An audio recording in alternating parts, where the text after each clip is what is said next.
Hey family, it's Regina. And oh boy, 50 of my top Middle Eastern fragrances. It's been a week. I've been consumed. Oh, I think I have more than 125 Middle Eastern fragrances. I don't know what happened. They were like rabbits, they multiplied. These will be my top 50. From 50 back to 1. And I can't make any promises because I had to tweak some rules, which I'll tell you about in a minute.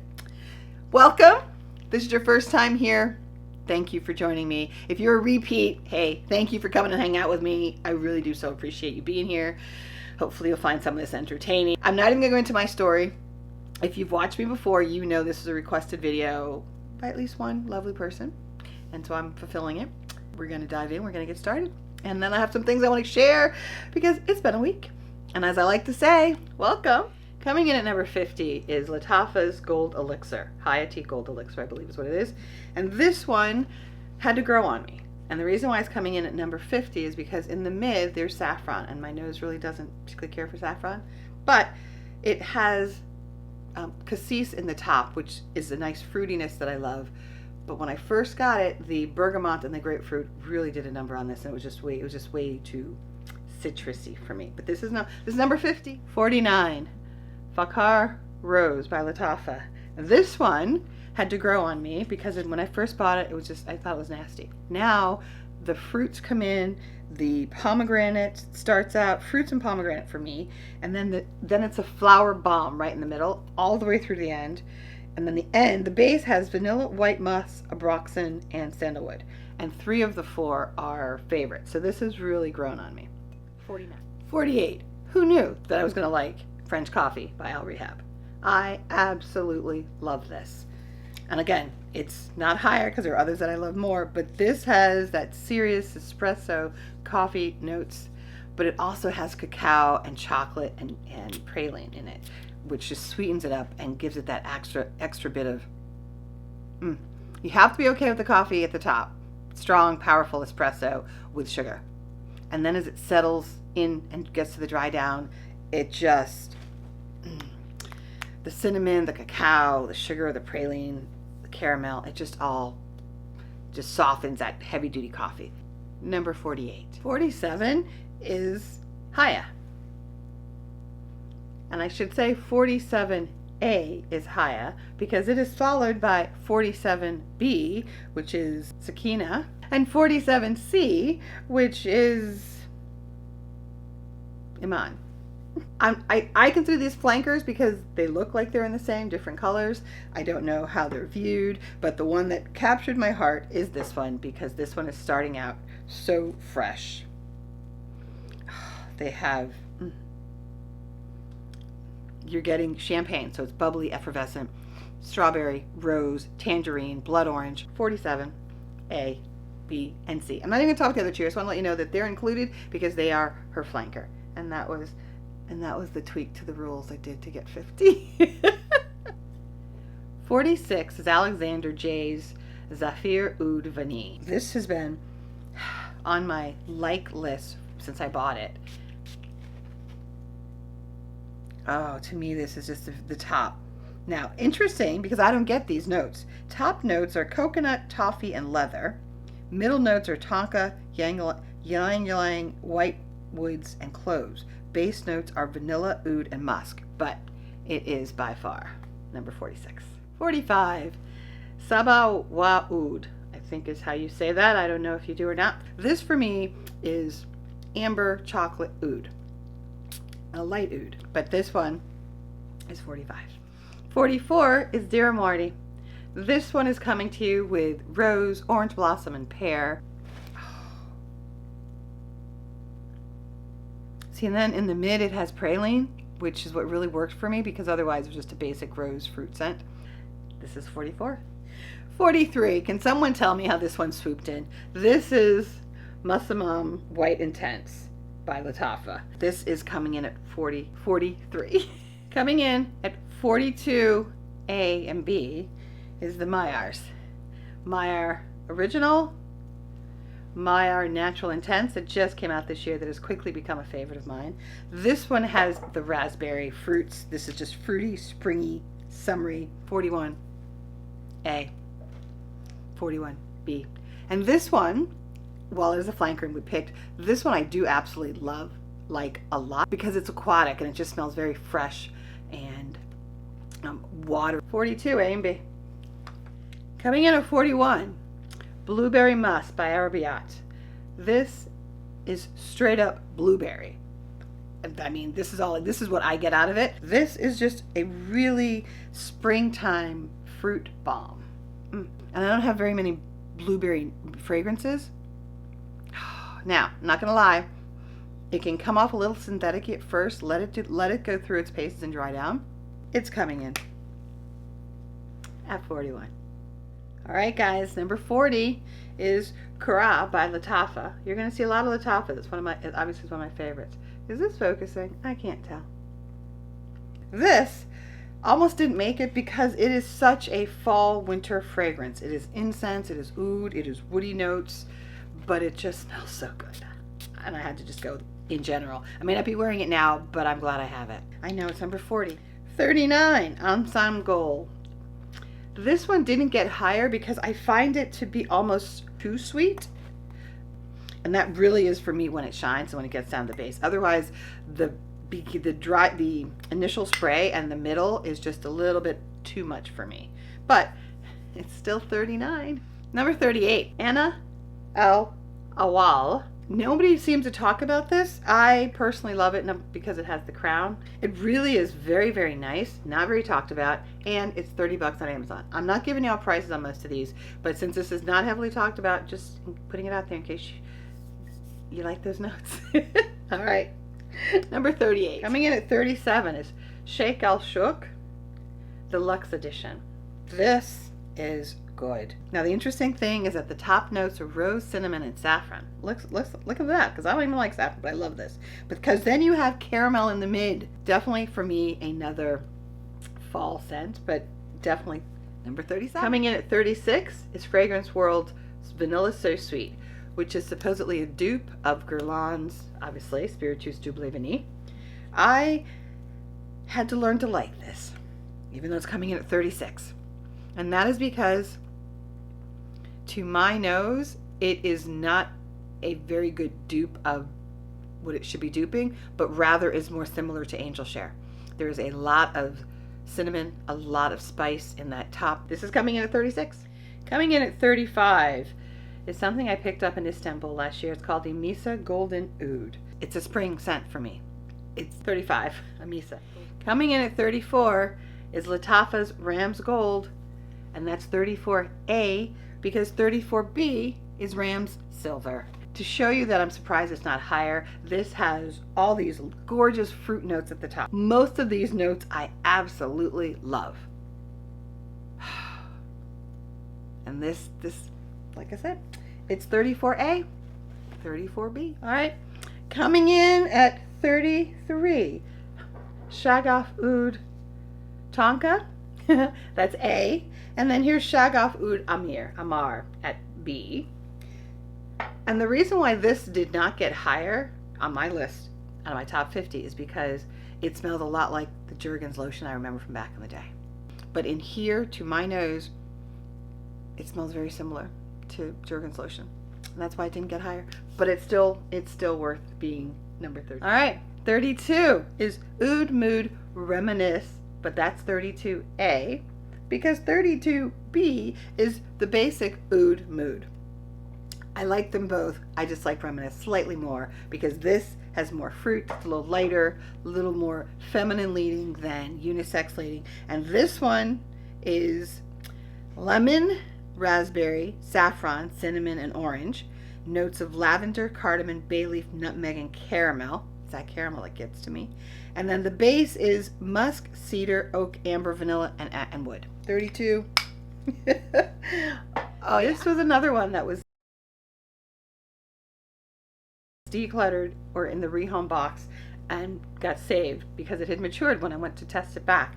This is coming in at number 31. Moving into the 20s, number 30 is this beautiful Attar collection.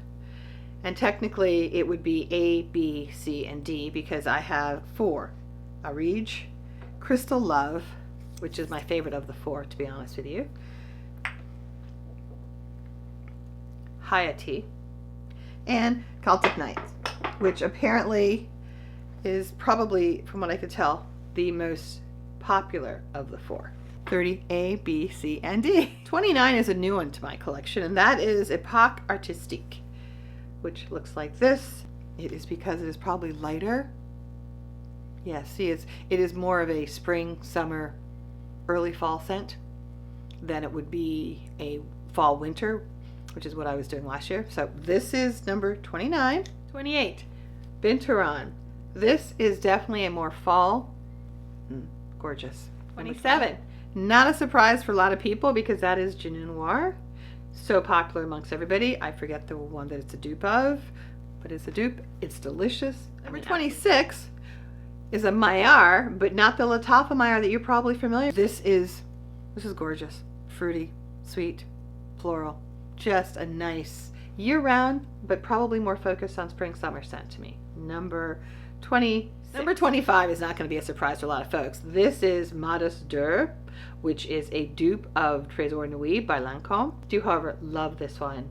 And if you do like a Trésor Nuit, and if this is a dupe, good price. Number 25, Modest Deux.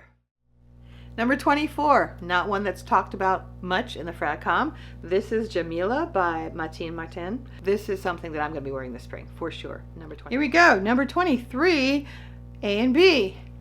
Ana Abiyedh Poudree, which I actually like both of them equally.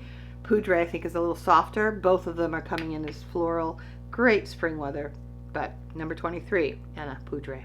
Number 22 is a new one to my collection. B Dubai in this lovely portrait, to me, light, refreshing spring scent. It is number 22 on my list and a relatively new. Number 21, maybe an Al-Rehab, Love Apple. Number 21, and it goes so well with so many of those apple-centric fragrances. It just tones it down, plus it has a lot of sweetness to it. Number 21. All right, so now we're moving into the last 20, I guess it would be. But before we do, can I tell you guys a story? Can I tell you all what happened on my birthday? So you know, if you follow me, you know that I was gone for a week to Milan, Italy. So I was out of town. I come home. I'm staying in town for my birthday. I'm going to go see Wanda Sykes. Fantastic comic. Love her. 3 a.m. Birthday morning. I'm sleeping. I hear noises on my patio. Now, what you don't know is that for the past 2 years, I've had issues with possums. But I think it was last year. No, it was 2022 that Mama Possum got into my crawl space, and Mama Possum had 7 pups. Is that what you call baby possums? Anyway, she had seven baby possums living in my crawl space. And at some point, I got the idea that it was rats. I had an exterminator come out. Exterminator set up the trap for the rats. It's that horrible trap where basically they eat the food that's in the trap, and then they have to go find water, and then they drink the water, and you know, it just didn't seem humane. But whatever. I don't want rats in my house either. Anyway, so this goes on. This was March of 22. Yes. So it's going on for a while. I don't think it's working. I ended up traveling while I had my basement floor open in my bedroom for the master bathroom that I was building. Come back and I saw rat poop on my clothes, which were on the floor, but don't judge me. So I called the exterminator back and I'm like, yo, whatever you did isn't working. Rats are still in my house. Matter of fact, they're now pooping on my clothes. Please come, let's figure this out. What's our next step? So new guy comes. He takes one look at the poop, which, by the way, I did not touch, still on my clothes, which had been clean clothes at the time. And then they pooped on him. He comes back and says, you don't have rats, you have possums. Let's not even start with the attitude I gave the young man about the previous young man telling me that I had rats. Anyway, he sets up a cage. This is a long-winded way of saying that over the course of the next 3 weeks, we caught Mama Possum and her 6 or 7 pups. I think it was 6 because I do believe I shortly saw one that got out and ended up getting killed by a car. Doesn't matter. Mama Possum and her possums were in my crawl space. And it was driving me crazy because I'm a very light sleeper, and apparently they're nocturnal creatures, and so they were having a field day between 2 and 5 o'clock. Anyway, goes away. I did not have any problems last year. Here it is, 3 a.m. on my birthday. 3 a.m. and I hear noise. Oh no, sorry. Earlier this year, I thought I had either a squirrel or a possum trying to get into my patio. Thought it was crawling on the wood, and I basically took a broomstick and pounded against the wall and turned the lights on and off, you know, like a scary movie, and it went away. So I thought that's same repeat experience. I'm lying in bed now. I'm wide awake. I got my phone. I'm playing on social media. When I realize that the noises are continuing and that it doesn't strike me as being a critter. It could be a critter because it was light enough, but it just seemed like the things on my patio were possibly being moved around. It was very odd. And I was like, okay, well, maybe Mama Possum is looking for a place, dark space, to like give birth to her pups. Anyway, this continued. And my window to my bedroom, where my bed is, faces the patio. So I'm hearing these noises, and it goes on for maybe another 5 or 7 minutes. I'm like, you know what? That's just weird. Get up. I have an alarm. I have a home alarm. And I thought, you know, I don't really, if I open the door, the alarm will trigger and the police will come. Do I really call the police for a possum? I felt bad about that, because how am I going to explain the police and a possum? Me and the police have issues with them coming to my house. Not here where I currently live, but when I lived in LA. So I thought, you know what? I don't want to do that to myself, to be embarrassed by the police taking time out to come check out a possum on my porch, on my patio. So I turn off the alarm. I turn on the light. I then open the door and go onto the patio. And I hear footsteps, but they're very soft footsteps. So I'm like, oh, okay. Mama Possum and whoever she was with, they've cleared out. Shut the door, you know, turn off the light, turn back on the alarm, got back into bed. But now I'm wide awake. I'm playing on social media. Finally, 6 o'clock, sun comes up.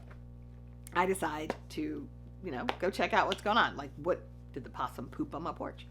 So I walk out, and I have 2 doors to my patio. One door has the screen ripped just before the latch. And I thought, damn, that was a really smart possum.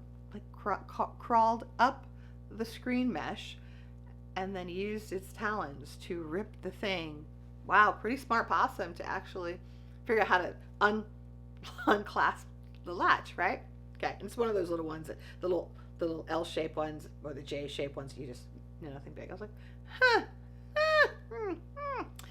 And then I was like, okay. But I don't see anything has been disturbed. I don't see that anything, from what I could tell, is missing. All I have on my patio are some DIY remnants, and nothing of value, absolutely not, but just DIY remnants. I'm looking around, I don't see anything. But then I see that the second patio door, which exits out the backyard, is ajar. And I was like, oh, I know I didn't do that. I'm very diligent about making sure that both of my doors are latched and shut when I leave. So I was like, how smart of a possum was it that the possum knew to come in the front door and leave out the back door? You know, maybe I'll just go check my back gate and see if it's open or closed. Because if the gate is open, it was not a possum. For sure. Sure enough, it's not a possum. Let's just get to the chase. Not a possum. Back gate is open. I'm like, mother, really? So as I'm walking, so I'm like coming back to my house now. As I walk back onto the patio, I see that the person has cut the lock to my deep freeze, because the lock is one of those ones that you put one on the door and you put one on the base of the deep freeze like this, and then the lock goes here, and it basically is child protection, so that way a child doesn't find a way to crawl into it and ends up in the deep freeze. Not because I got jewels in there, trust me. Anyway, has been cut, and so the top part is like this. I was like, oh, I know that's not true, because the lock is still attached to the base of the freezer. Dang on it. So now I realize that I had a burglar on my patio. Okay, so I look in my deep freeze, because of course you cut the lock. Where are you looking for my deep freeze? And the only thing in my deep freeze was Girl Scout cookies, because before I went to Milan, I had actually rotated everything in my deep freeze. All of the meats I had brought into my house for my refrigerator freezer, and I had then changed out the Girl Scout cookies so that the ones from last year that are still in the freezer were now on top. So it's first in, first out. I'm an accountant. I do FIFO. And all I could think of was, you came onto my porch. You ripped my screen that I now have to replace. You broke my deep freezer lock that I now have to replace. Did you actually take any cookies? Because if you're sorry but did not, I am really even more pissed than I was to find out that you broke onto my patio. For what? Just to cause me to spend money. I was I don't know, should I have been angry? I was angry. I wasn't even scared. I was just so angry. I'm like, you know what? In the words of my dad who was a true North Carolina hillbilly, or hick, I don't know what you call him, but he was from North Carolina. He was from the country. My dad would have said, and I said, next time your sorry ass comes on my patio, I got something for you. Don't you worry. I got something. In the words of my dad. So that is my story of how the next time, guaranteed, I will not think it is a possum and try to save Mama Possum and her babies to be carted away to some open field somewhere. Oh, no. Next time, I will come out thinking that it is a person wanting to break into my home to do me harm. And it's going to be a very different outcome. And that's my story. Let's move on to number 20. Number 20, no surprise in terms of this being a lot of people's, one of their top favorites. And that is Yara. I am more of a fan of Yara Pink. So there's Yara A. And then I have Yara, is this Moi, I think, or Tous? No, this is Moi. I am more of a fan of A and B. That is why you do not see Yara Orange, let's call it that, here, because I'm not a fan of mango.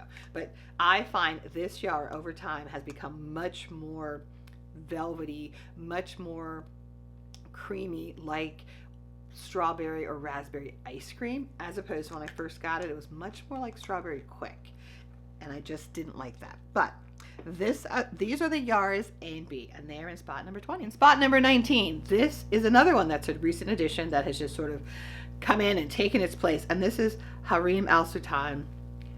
I love this fragrance. It is probably one of the sweetest spring fragrances that I have in my collection. It's new. I just love it. So this is number 19, Harim Al Sultan. The space may be a surprise, but the fact she's on my list may not be, because this is Nebras by Lattafa. And I'm actually more surprised that she is coming in at number 18, because she is not one of my favorites as a standalone. She is, however, one of my favorites when I layer her with something else. So she's number 18, Nebras. Coming in at number 17 is Francique 107.9, which is inspired by BDK's Root Smoking. You guys, this is a new one to my collection. Again, this one snuck in and took its seat. This one, I get that full-on cherry cola. Although I do get A&W root beer too. Let's just leave it there. Number 17, Francique 107.9. All right, number 16. His sister, Francique 63.55, which is inspired by Gris Chanel by BDK. One of my favorite fragrances. And this one smells so similar. I absolutely love it. I do find this to be a tad sweeter, which is fine for me. BDK, the Gris Chanel, is definitely more day unisex scent. So this sweetness just makes it beautiful. Here we go, number 16. Number 15, another one that is not very talked about in Fragcom, but I just absolutely loved, and that is Autobiography Supreme Gold. I get just incense and praline and chocolate in this, and vanilla. To me, this is fantastic, and I absolutely love it. So number 15, Autobiography Supreme Gold. Number 14 is another one that's relatively new. This is Sana Blend Oud, which I get no oud in here. This is just a fantastic incensey chocolate vanilla bomb, if you will. I love this. I have nothing to say other than it's number 14. Coming in number 13, Kamarakawa. A little surprised, are you? Because this is A. Kamar obviously is a flanker. Kamar is B. I prefer this one. I prefer the depth that coffee note gives this. This is just a little bit overpowering to me, a little bit more like apple pie, much more like angel share. This is just fabulous. So together, Kamara, A and B, are number 13. Number 12. Come on, guys, we're almost winding this down. So Candid by Maison Alhambra. This is inspired by Jean-Paul Gaultier's Scandale, I believe. This is one of the sweetest red berry, raspberry berried fragrance I know, and I love it. It will always hopefully be a part of my collection. I just love spraying it, love wearing it. And again, it is number 11. This is going to be a surprise for anybody. This is Arabiat's Nayal Queen. This is inspired by YSL's Baby Cat, which again is one of my absolute favorite fragrances, and there should be no surprise that it is somewhere on the list. Now what you're going to be surprised by maybe is that Rafaqat is not. I can't even find it. It's somewhere, but it would not have made the list anyway, because to me this sweetens up Baby Cat. It reduces some of that pepper and incense that Baby Cat has. It makes it great for night, or makes it unisex. This is definitely a much more feminine leaning, sweet, can wear during the spring and summer scent. So coming in at number 11, Nayal Queen by Arabia. All right, you guys, I'm down to the final 10, my top 10 fragrances, Middle Eastern fragrances. And as I was just looking at my list, I think I did a really good job. These really are the 10. Yeah. Now there may be some changes over the next 6 months to a year, but for the most part, I think these would be it. But before I get there, because you know I got to try to be a little tease, I have a question for you. I've been thinking about what my next giveaway should be. Of course I am, because you know I want to share my perfumes with people who are my audience. And I was wondering how you would feel if my next giveaway had to do with backups on my Middle Eastern fragrances. I have quite a few backups, as I now know, having gone through this exercise. I have so many backups of fragrances that are in my top 50, but they're not necessarily in my top 10, that I'm probably never going to get to. So how do you feel about that? Would you be okay accepting that as a giveaway prize if I did a bundle? You know, say like, you know, anywhere from 2 to 4, maybe even 5 fragrances that are backups for me, that are not boxed, because of course I opened them thinking that they were my original, only to find out later when I was putting them all together I already had one. Would you be okay with that as a prize? Not used, of course, but you know, I don't want to put anything on a giveaway that people are like, oh, really? It's nasty. Not that I would think it's nasty, but you know, I'm a little different. Let me know your thoughts in the comments when you see this. But in the meantime, let's get started. We're on countdown from 10 to number 1. Number 10 was probably the largest cheat in this whole thing, because number 10 is Aram and all of her flankers, of which there are 3. So this is Aram A. I have B, C, and D. I do not have number E, which is Aram Summer, because I don't like it. And I couldn't even put her in here as a flanker because I really don't like her in general. So they totally screwed the formula. However, Aram A, B, C, and D is number 9 is Orientica Velvet Gold. Fantastic. I cannot tell you how much I absolutely love this. And as its flanker, which I just got, so I have not fully tested, but I'm going to include here, is Royal Amber, because the smell of Royal Amber to me was just like, oh, that's amazing. But too new to be able to say she's going to stand on her own. So here we go. Orientica is number 9. Coming in at the number 8 spot is Shaghaf. Not Shaghaf Oud, but Shaghaf. To me, this is really an all-year wearing scent. It is just sweet without being overly sweet. This one I'm going to say, probably one of the few I'm going to say, get your nose on, because I really think this could be an all-day, everyday kind of scent. And it is coming in at number 8. Coming in at number 7 is Infinity Rose by Maison Alhambra. Oh my gosh, you guys. Oh my gosh. Like, again, this will always be a part of my collection. I absolutely love, love, love, love, love this fragrance. Can I say more than that? But this one is number 7. This is easy.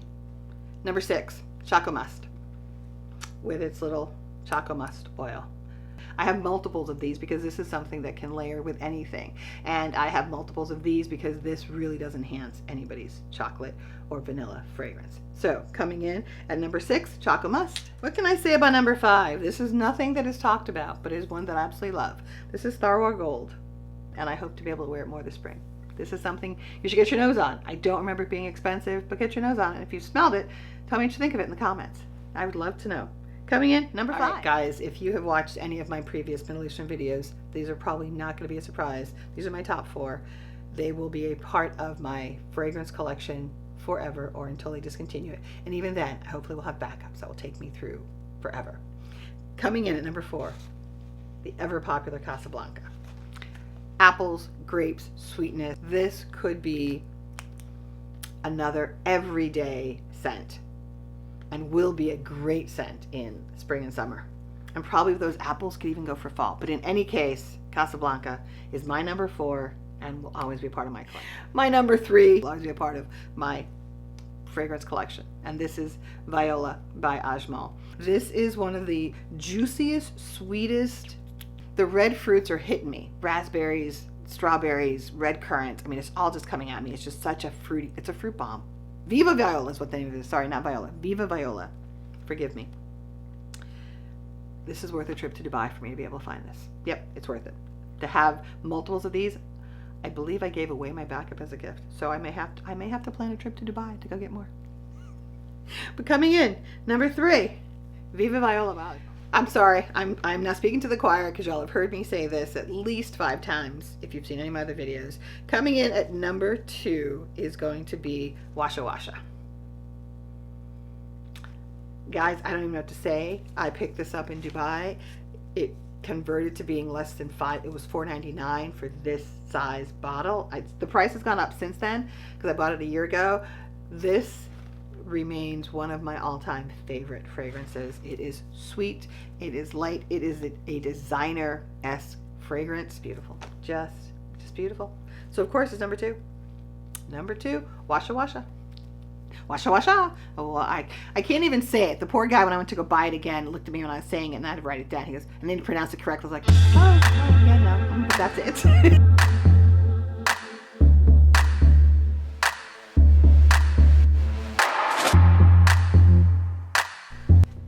And coming in at my number 1 spot, which will probably be my top 1, 2, or 3 for life, is Cerati's Royal Musk Caramel Toffee. I don't know what to say other than this is the syrupiest, sweetest, toffeeiest, vanilla-ist smelling fragrance that I have. Not only do I have this, which is the spray, I also have the oil. And together, guys, they are fantastic. They're not overly heavy, so you could wear it with something in the spring and summer. You have to like sweet, you have to like toffee, you have to like caramel, you have to like vanilla, you have to like all of those things that are gourmandy that I absolutely love. My best friend, which I think I told you guys in a story, my best friend took one of these from me because she was looking for her own new signature scent. And every time she wears this, which she tries to be frugal because I've only given her 1 bottle, every time she wears this, she will get endless compliments because it radiates off of your body heat and you just smell. Remember those turtle candies that was like caramel and almonds and covered in chocolate? Yeah, you just smell like a turtle. So for me, number 1, top 3 for life is going to be Cerati's Royal Musk Caramel Toffee. Well, family, that wraps up my top 50 Middle Eastern fragrances in the best order I can come up with some tweaks, so that probably is closer to my top 60. The next one I'm going to do is going to be my top 10 or my least 10, the ones that I didn't pick and why. And then there were probably 20 or 30 that were maybes in the top 50 list and didn't make it. So if there's anything you want to ask about, like i.e. for example, I did mention Rafiqat. I can't find Rafiqat. I know I have it. I just don't know where it is. But I don't think it would have made the 50 because I really do prefer Nile Queen because of the sweeter, less pepperiness in that scent. So happy to talk about that because, you know, everybody's nose is different and this is just so exciting. But in the meantime, I hope you enjoyed this. I feel exhausted. I am looking forward to going back to my normal decline. Looking forward to finding out what you guys think about the next giveaway. Hopefully you enjoyed this video. I so appreciate you being here.